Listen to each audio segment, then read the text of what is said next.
On June 20th, 1987, in the mountains of Ararat, Turkey officially recognized the discovery of Noah's Ark. Located on a mountainside about 15 miles south of the volcanic Mount Ararat, the remains of the massive ship were dedicated during a special ceremony. Guest of honor was Ron Wyatt, due to his 10 years of research at the site. The story began in 1957 during the Cold War, when aerial photos taken of eastern Turkey while searching for Soviet missile bases revealed a strange boat-shaped formation in the mountains about 6,300 feet above sea level. Life magazine reported on the story after an expedition from the United States went to the site in 1960. Blowing holes in the strange formation, the members of the team came away with the conclusion that there was nothing there of any archaeological interest. Ron Wyatt, like many others, read the story, but he was of the opinion that the site needed further exploration. There had been many claims of seeing Noah's Ark on the volcanic Mount Ararat, but Ron knew that it was a stratovolcano, and he believed that nothing would have been able to survive there. He noted the biblical account of the location of the ark.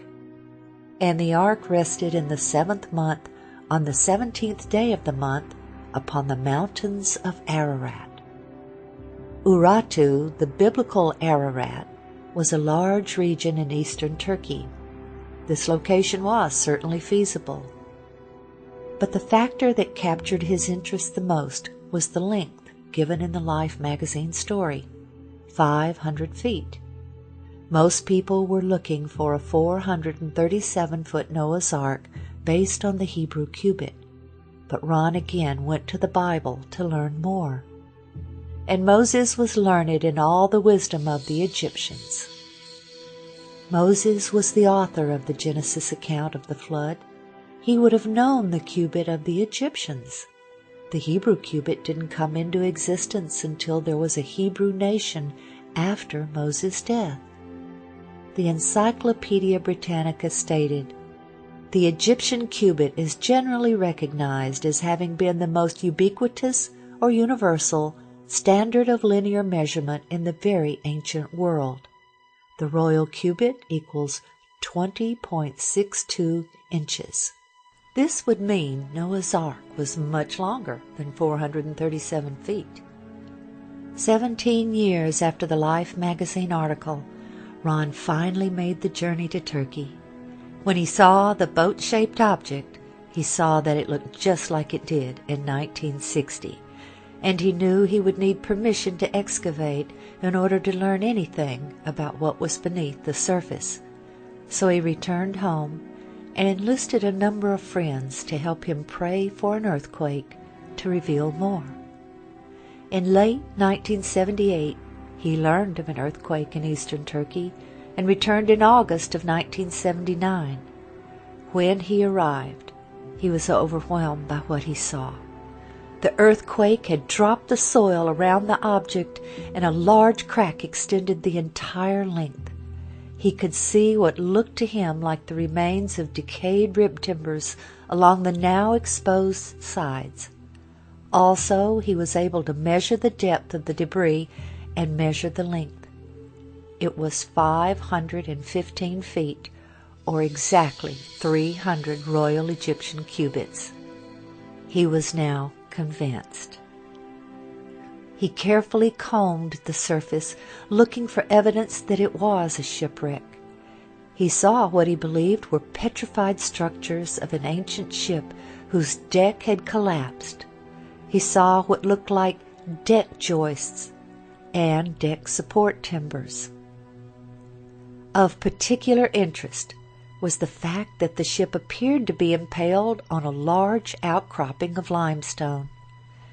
He concluded that this indicated that the ship had slid into the rock from another location. Before he made his first trip to Turkey, he had done an experiment in a nearby lake, building mountain configurations out of rocks and floating a boat model by them to see the reaction of the boat. He noted that a crescent shape caused the water to pull the boat into the crescent where the boat remained and gently floated. The present location did not fit with the results of that experiment, so Ron decided to examine the area above the boat shape. The site was in a moving mud flow, so he followed the mud flow up the mountainside. About 1.5 miles up, he found a crescent shape of mountains. He saw that the mud flow began up here. When he arrived near the top of the ridge, he found an ancient stele, like an ancient billboard, which depicted the boat shape, the familiar mountain ridge, several birds, and 8 faces within the boat shape. Clearly, this was a reference to the ship of Noah and its 8 survivors. He noticed a taller mountain peak on the stele that was no longer visible from that location. He concluded that it was a small volcano that had erupted long after Noah's Ark had landed, and that it had carried the ship down the mountainside about 1 mile, where it was impaled on the limestone outcropping, then covered in lava. The lava then encased the ship like a time capsule. The volcano then collapsed after expending its lava and was no longer visible. He then theorized that as the lava began to decay, water seeped in and allowed the remains to be petrified or fossilized by the process called mineral replacement. Molecule by molecule would be washed away from the remains and replaced by molecules from the objects and substances above it. As he examined the area within the crescent shape, he found a large section, 120 by 40 feet, approximately, of what appeared to be fossilized wood in the ground. He believed this to be the bottom of the ship, the original landing site. His conclusion was that when the floodwaters subsided, the ark sank into the muddy earth. This held the ship upright. Then God sent the wind to dry the face of the earth. The portion of the ship that sank into the mud was now firmly embedded in the ground. Many years later, when the lava carried the ship down the mountain, the main body of the ship was ripped loose. Only this section remained in their original location. Around this area that Ron believed to be embedded petrified wood, he found specimens of rock which looked very unique to him. He took several samples, along with several specimens from the boat shape below. Back home, he sent them for analysis. The results showed organic carbon, which indicated that the samples were consistent with decayed and fossilized wood.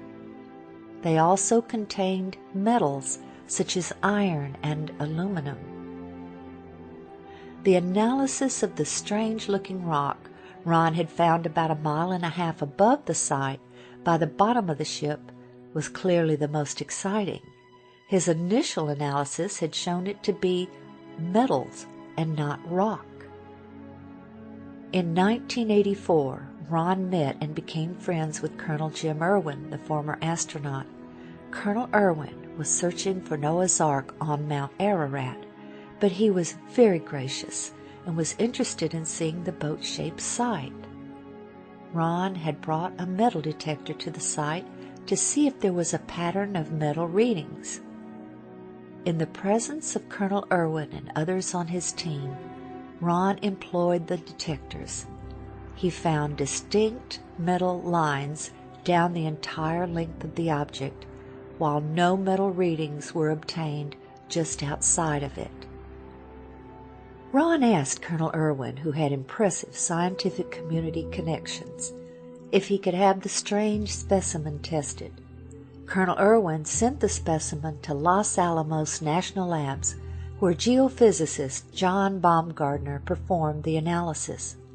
The results of that analysis captured Dr. Baumgartner's interest. The specimen contained manganese, also titanium and aluminum, among others, and these were not in the form found in nature. Due to the sophistication of the metals, he questioned whether a missile had crashed on the mountainside and Ron had found the remains. The exciting evidences of the metal lines and the analysis of the specimens brought two new researchers into the work, Dr. Baumgartner and David Fassel, the marine salvage expert who knew all about ships and their construction. They both joined the team. Oh, look at that. Oh, well, wait a minute. Wait, let me get a close-up of that. Kind of, You want my hand in there for? Yeah, just to point at those little flakes of iron that are coming out, like right there. There and there. Huh. That's a strong reading.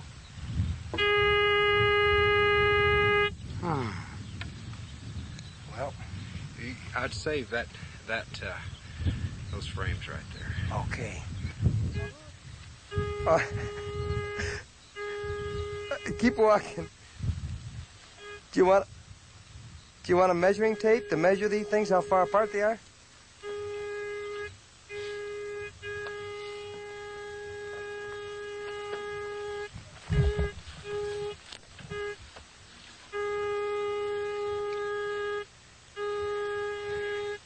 John, as a scientist,